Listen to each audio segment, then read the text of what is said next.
Yan po mga Casio lover is 18K gold na ginto pangkulay. Bali yan po ang gagawin natin dyan is pipinturahan natin yung St. Lawrence na yan na maliit. Bali yung sapatos na yan mga Casio lover ay boots. Panlalaki po yan. Yan po yung kapares niya. Ganon din ang gagawin natin yan. Yung i-retouch lang natin yung maliit na sulat na yan.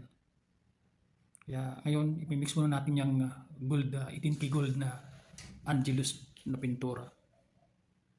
Yun po yung gagawin natin dyan is pipinturahan natin siya ng dahan-dahan. Gagamit tayo ng maliit na brush.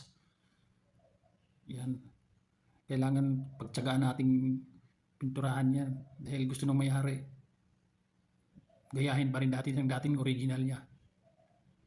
Masyadong sensitive yung may-ari kaya pati yung ilalim ng swilas, yung tatak. Kailangan daw ibalik sa dati pa rin.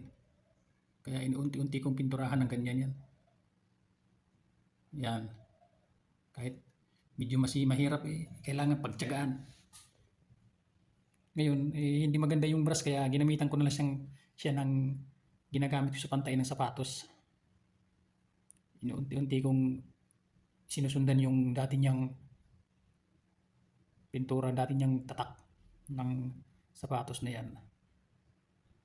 Kailangan tsagaan lang. Aayos din pag pinagtsagaan lang. Yan po mga Casio lover ang resulta.